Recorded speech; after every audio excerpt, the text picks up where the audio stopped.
Besok kata Allah, ada manusia digiring ke surga tanpa pertanyaan amalnya apa. Tidak ditanya-tanya amalnya apa. Digiring saja ke surga. Sahabat bertanya, la yuhasabun? Tidakkah mereka dihisab ya Rasulullah? Tidak. La yuhasabun. Mereka tidak dihisab. Kenapa bisa begitu kata sahabat? Kata Nabi, ghurran muhajjalin. Dia menjaga wudu. Dan tentu kita berharap malaikat yang mencabut nyawa kita wan nasyitat, yang mengantarkannya nanti wassabiqat. Tapi celakalah kalau yang dua sebelumnya itu. Ada yang mencabut nyawa naziat, yang mengantarnya wassabihat. Hina sehina-hinanya kematian begitu. Begitu Ibu ya? Kematian direncanakan. Kematian tidak bisa diubah, tidak bisa diganti, tidak bisa diundur, tidak bisa dimajukan. Direncanakan prosesnya bisa. Bapak Ibu rencanakan sendiri.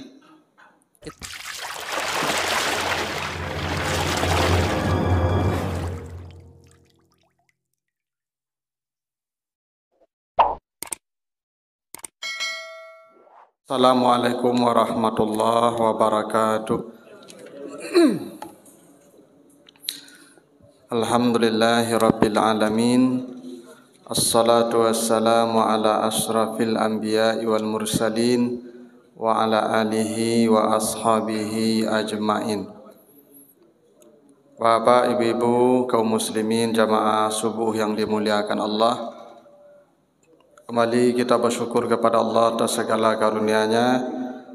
Salawat dan salam untuk Nabi kita Muhammad sallallahu alaihi wasallam.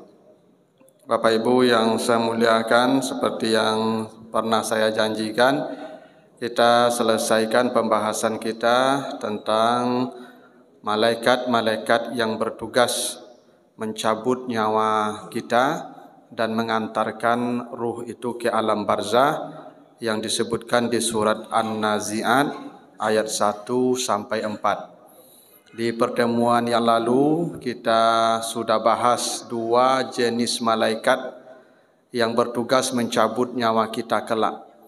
Ada kalanya namanya Wan-Nazi'at yang mencabut dengan sangat keras. Jadi ada orang ketika mati itu diperlakukan malaikat dengan sangat kasar. Dan inilah kematian yang sangat menyakitkan. Kalau nanti yang mencabut nyawa naziat, dan itu sudah saya jelaskan. Dan yang kedua, ada yang mencabut itu namanya wan nasyitat, yang mencabut dengan sangat lembut. Saking lembutnya, yang bersangkutan tidak merasakan kalau dia sudah meninggal dunia. Dan inilah kematian yang paling indah dan paling menyenangkan. Nah, setelah nyawa ini dicabut, maka dia akan ditransitkan di satu alam namanya alam barzah.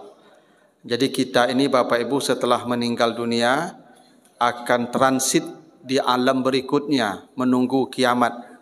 Begitu kata Allah disebutkan di surat Al-Mu'minun ayat 99 sampai ayat 100. Ketika manusia sudah mati kata Allah, wa mi waraihim barzakh ila yaumi yub'asun.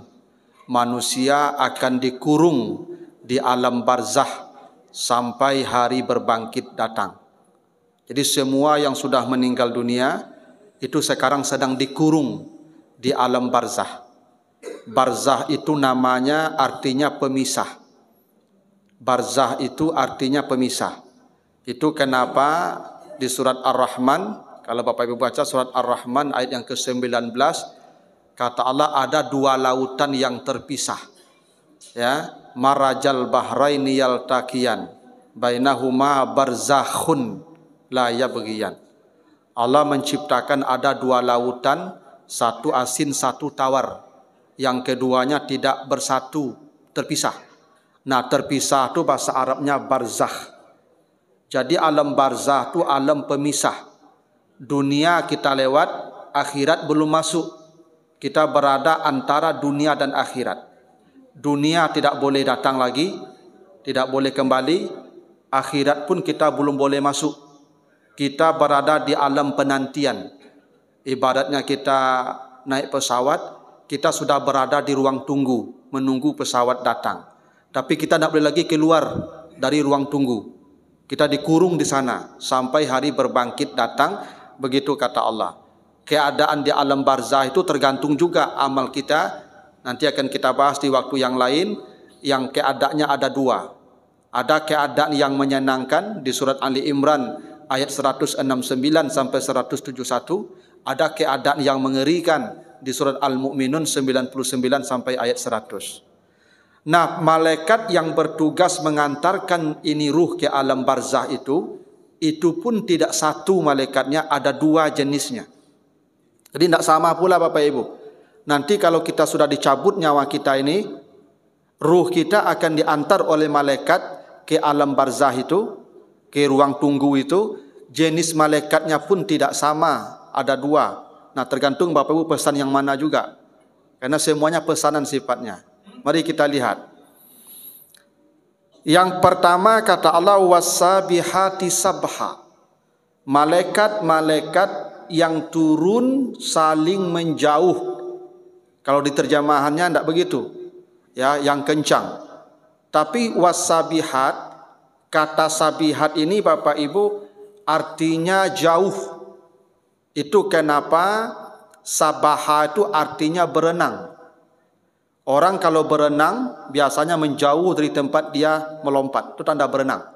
Kalau ada orang melompat ke bawah, tenggelam namanya itu Pak.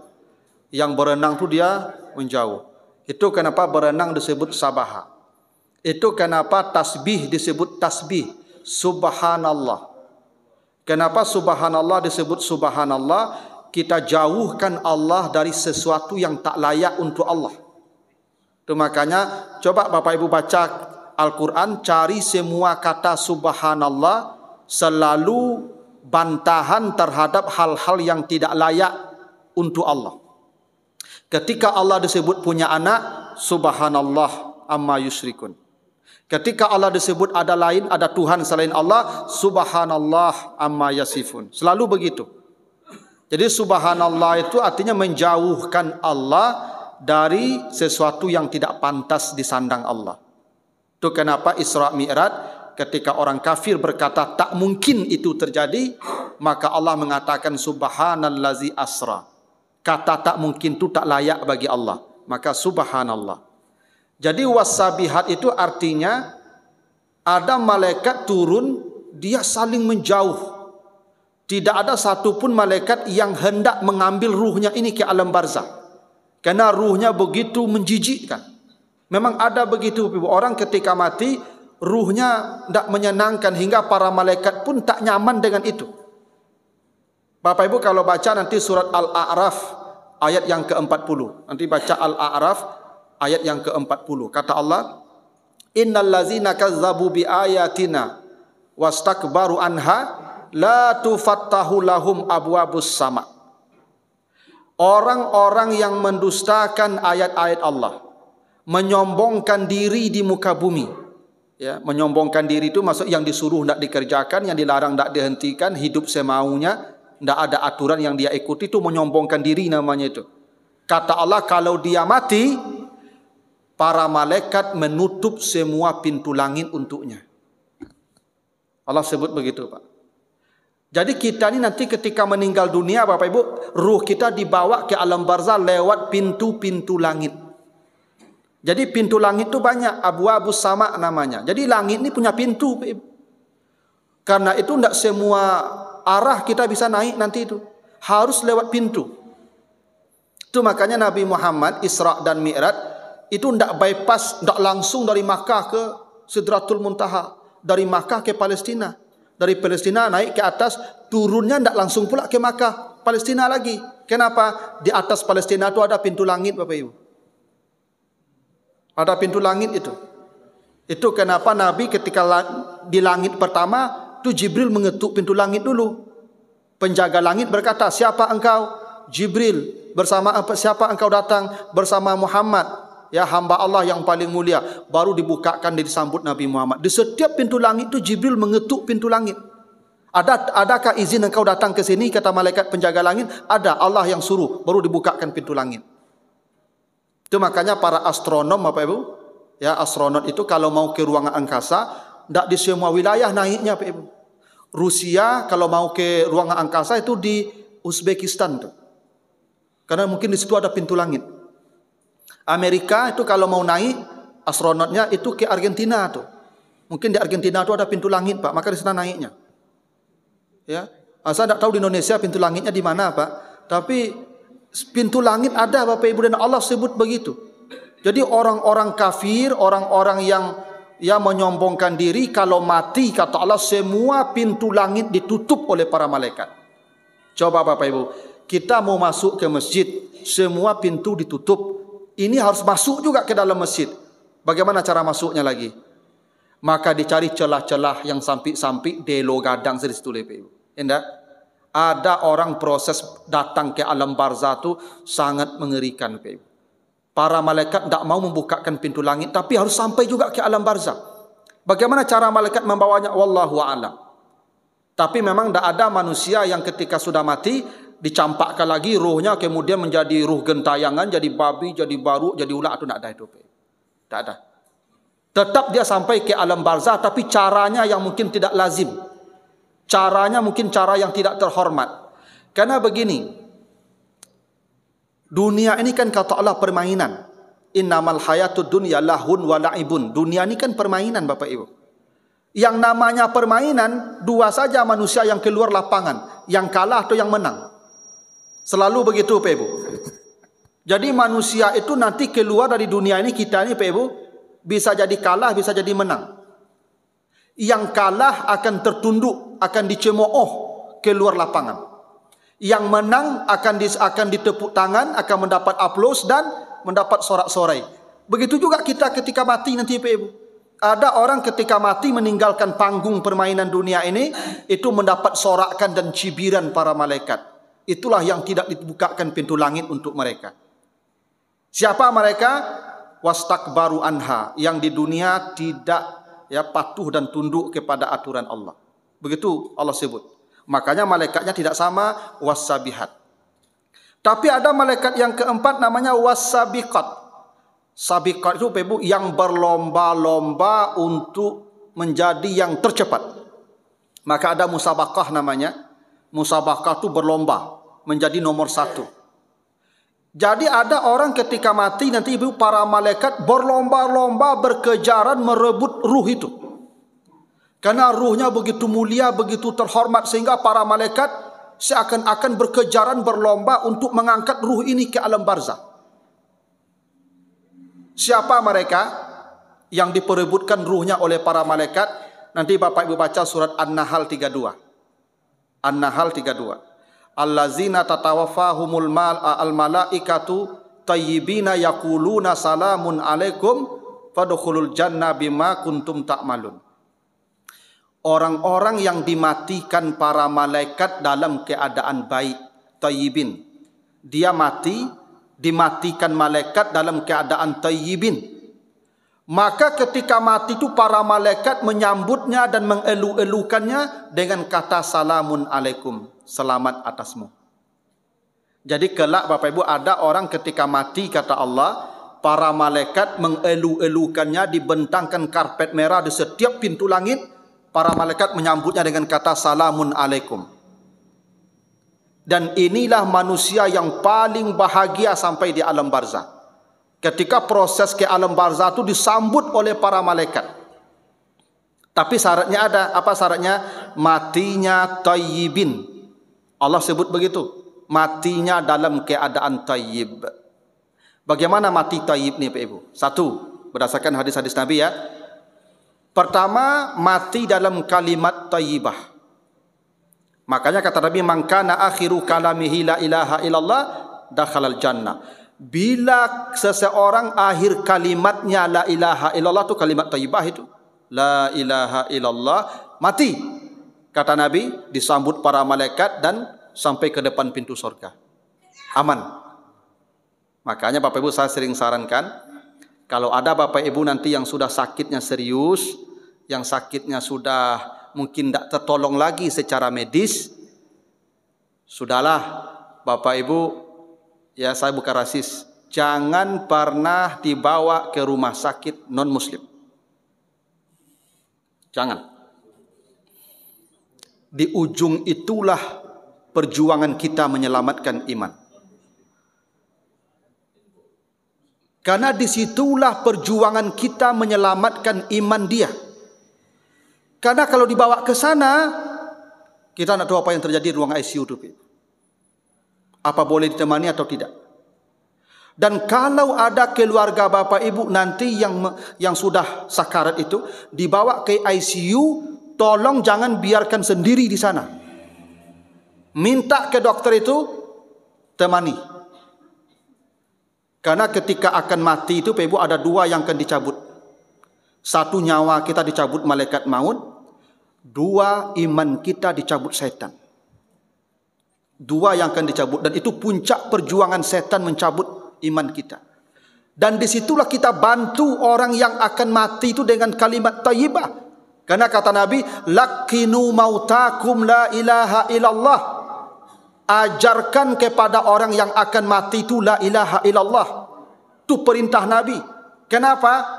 Ketika dia sakratul maut, tangan tidak berfungsi, kepala, mata tidak berguna, tangan tidak ada manfaatnya, kaki tidak akan aktif lagi. Satu-satunya yang aktif ketika proses mati itu telinga. Ini yang terakhir dicabut Allah. Dulu yang pertama diaktifkan Allah telinga. Bapak ibu dalam kandungan ibu kita, mata belum melihat, kaki semua belum berguna, telinga sudah mendengar tuh. Dan yang terakhir dicabut Allah nanti juga telinga. Maka kata Nabi, tuntun dia menjelang matinya dengan kalimat la ilaha illallah. Jangan biarkan dia sendiri.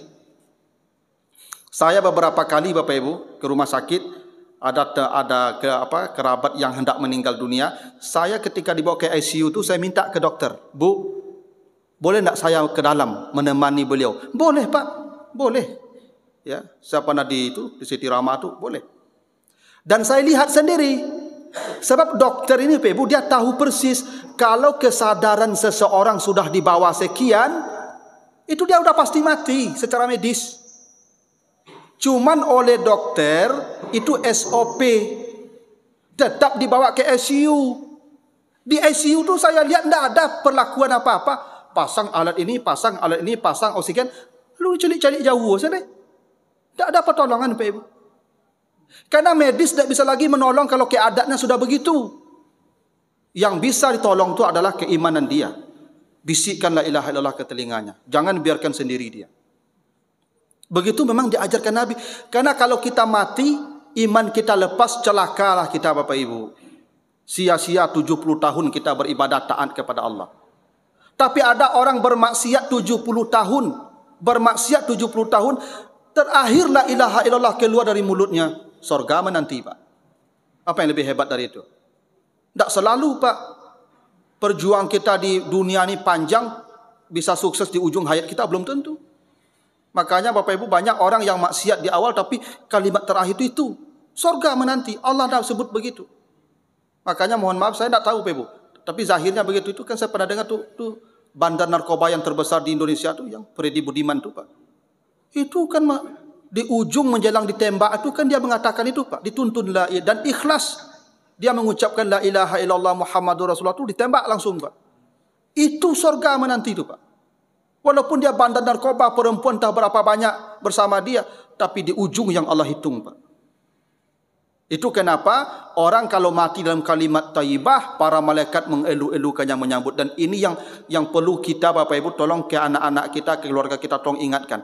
Nak, nanti kalau andai saya sudah menghadapi proses berat sakratul maut, jangan tinggalkan saya sendiri. Karena setan akan mencabut iman kita ketika itu. Bisikkan la ilaha illallah. Nah, kalau dia mati dalam kalimat thayyibah, ini pentingkan semua kita akan menghadapi ini. Semua kita. Dan di sini pentingnya anak yang saleh. Saya pernah ke rumah sakit, Ibu, rumah sakit umum itu. Saya lihat ada ibu-ibu yang sudah sakratul maut. Ya, sudah pakai tabung dan sudah nampak sakratul maut dia. Anak-anaknya mau tas di emperan tuh, Ibu. Saya panggil, mana anak ibu ini? Kami, Ustaz. Ini ibu bapak sedang sakratul maut. Tolong bacakan Yasin di samping beliau. Ajarkan la ilaha illallah ke telinga beliau. Itu perintah Nabi. Selamatkan iman beliau, tolong beliau. Karena kata Nabi, Iqra'u ala mautakum Yasin, bacakan Yasin ketika orang sakratul maut. Perintah Nabi begitu. Kenapa? Yusahilu ala khurujir ruh, akan mempermudah proses matinya.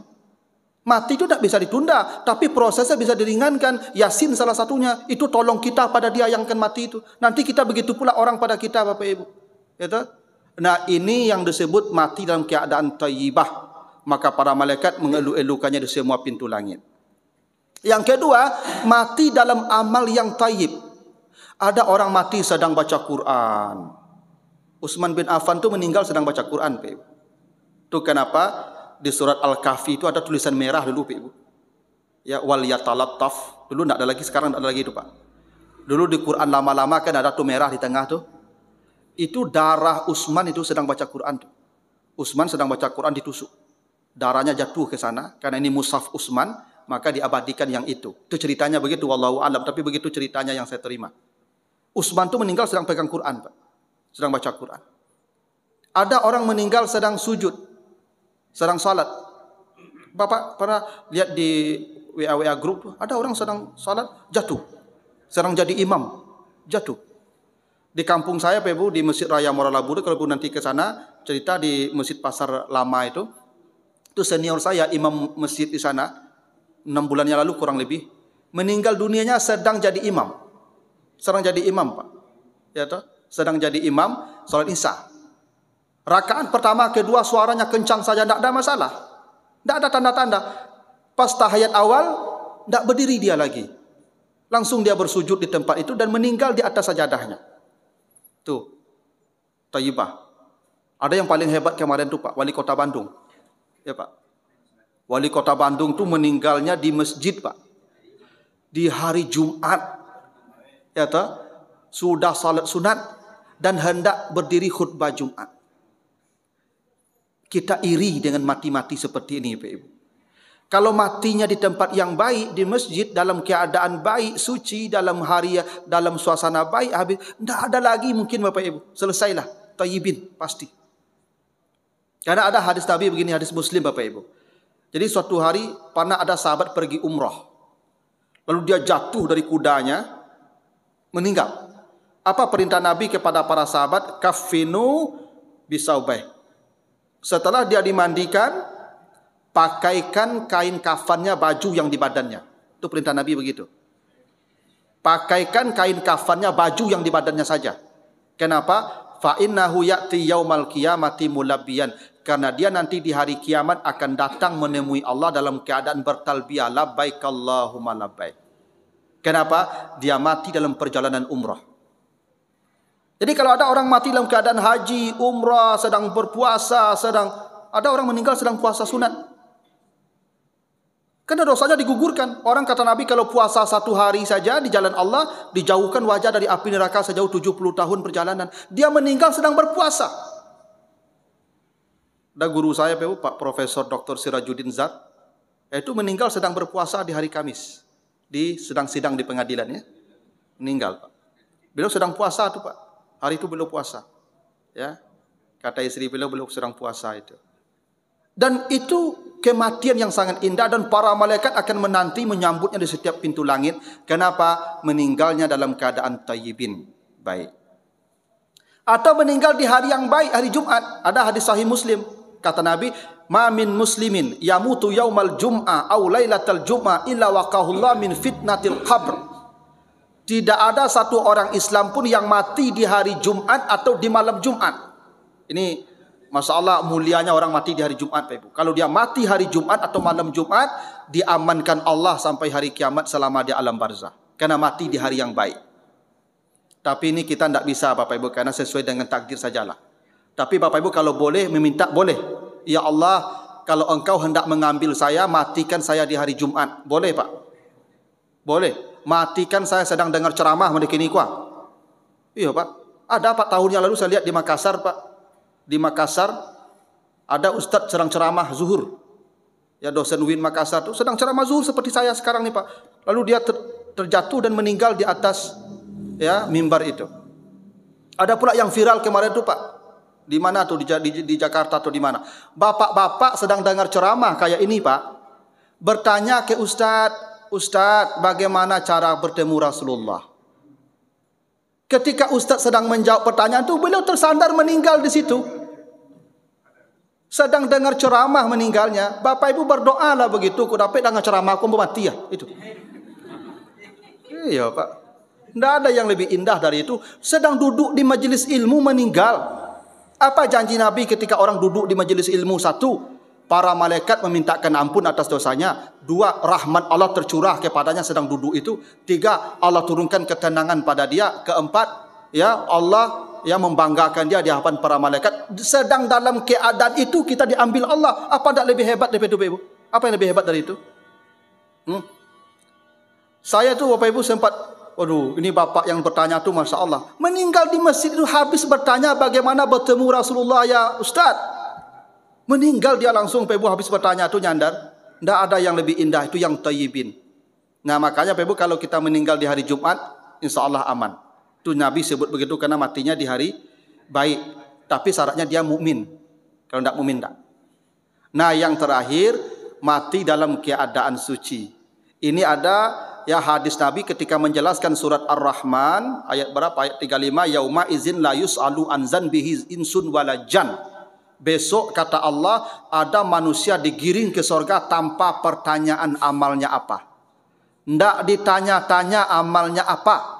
Digiring saja ke surga. Sahabat bertanya, la yuhasabun, tidakkah mereka dihisab ya Rasulullah? Tidak. La yuhasabun, mereka tidak dihisab. Kenapa bisa begitu kata sahabat? Kata Nabi, ghurran muhajjalin, dia menjaga wudunya.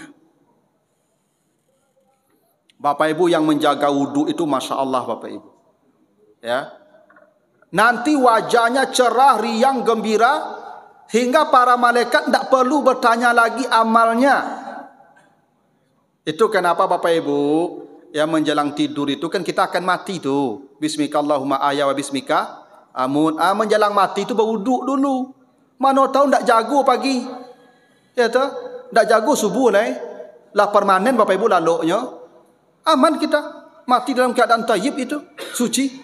Ya tak? Itu elukan para malaikat itu. Maka ibu-ibu acuk-acuk lah berwuduk lah. Jangan make up je lah. Umur-umur segiku. Kau berhenti dah badak-badak lah. Ya tu. Ya apa banyak mak wuduk lah. Ada kalau haluk tu berwuduk. Ya tu. Cuman berwuduk tu perintah Nabi kan begitu.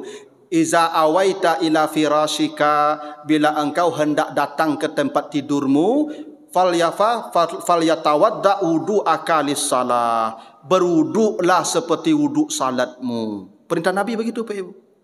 Tapi Bapak Ibu ketika hendak menuju tempat tidur saja, beko lah tidur di kasur tu, beko ke ibu-ibu kau buang angin, jangan ke kamar mandi je tarui. Beko, awak lah tu kan kena lalos kau. Dah wuduk kantui lah balik, dah wuduk kantui lah balik. Beko ti wuduk lapik kamar mandi lah wuduk panjang saya sampai pagi, beko berang apa beko di luar kau lalok lah caknya apa. Tu cakap kau ibu. Ya. Sekali saya wuduknya, tu lalok lah. Walaupun lah buang angin tak apa-apa. Tak apa-apa Pak. Misalnya Pak wuduk. Kadang-kadang mata kan tak mau lalok tu. Lama lalok beko sudah wuduk tu mah.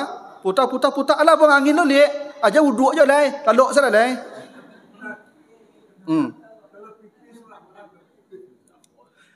Iya. Misalnya bapak tadi wuduk. Ya tak? Lalu apa? Kemudian yang namanya lah tua lah. Ya tak? Sudahlah bapak. Mungkin buang air kau tak teratur lah. Lebih pipis tu balik. Aja wuduk je lah. Naik lah. Karena yang dihitung yang pertama naik tadi. Ya. Karena begitu, jangan Bapak Ibu sekali 5 minit saya wuduk ke kamar mandi beko. Bercakap tengah malam tu japak beko lah. Ya kan? Gitu. Nendak kata Nabi bila engkau hendak beranjak ke tempat tidurmu, itu saja syaratnya. Berwuduklah seperti wuduk salat. Kalau Bapak Ibu hendak dibangunkan Allah, dan banyak orang tidur tak dibangunkan Allah lagi, Bapak Ibu hendak satu itu Pak Ibu. Tak satu Pak. Ya. Saya punya jamaah di Masjid Al-Falah Tabiang ni Pak Ibu. Jadi beliau habis subuh hari Jumat ni Pak Ibu, habis subuh, dan beliau tu masya-Allah Pak Ibu, saya tahu betul karena beliau tu di pasar Tabiang tu menjual peci, menjual pakaian salat tu Pak Ibu. Tak ada pedagang di Padang ni seperti beliau saya temukan. Saya kalau beli peci ke beliau, kata beliau, Pak Ustaz, setelah saya ambil uang apanya, pecinya saya kasih uangnya, Pak Ustaz, peci sudah saya jual ya ke Pak Ustaz 50.000. Iya Pak, sudah saya beli. Selalu ijab kabul Pak. Yang ini yang tak ada lagi pedagang mengerti Pak. Patu rukun jual beli, dan beliau istiqamah ijab kabulnya tu Pak. Nah, beliau meninggalnya pagi ni Pak, habis subuh, ya, pakai kain sarung sebab Pak, pakai koko. Beliau pulang, kata beliau ke anak beliau, nak, ayah tidur sebentar ya, nanti jam 6:30 bangunkan. kalau ayah tertidur untuk buka kedai. Baiklah kata anaknya. Jam 6:30 dibangunkan, tak ada lagi, Pak Ibu. Tak ada lagi. Siapa yang Bapak Ibu yang bisa meyakinkan Bapak Ibu akan bangun lagi subuh? Tak ada tuh. Maka beruduk. Begitu kata Nabi, ada orang masuk surga nak ditanya amalnya kenapa? Ghurran muhajjalin, dia menjaga wudunya. Inilah yang disambut oleh para malaikat dengan kata salam, salam, salam sampai ke depan pintu surga. Dan tentu kita berharap malaikat yang mencabut nyawa kita wan nasyitat, yang mengantarkannya nanti wassabiqat. Tapi celakalah kalau yang dua sebelumnya itu. Ada yang mencabut nyawa naziat, yang mengantarnya wassabihat. Hina sehina-hinanya kematian begitu.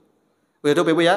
Kematian direncanakan. Kematian tidak bisa diubah, tidak bisa diganti, tidak bisa diundur, tidak bisa dimajukan. Direncanakan prosesnya bisa. Bapak Ibu rencanakan sendiri. Itu ya. Mudah-mudahan ada manfaatnya. Lebih kurang mohon maaf. Assalamualaikum warahmatullahi wabarakatuh.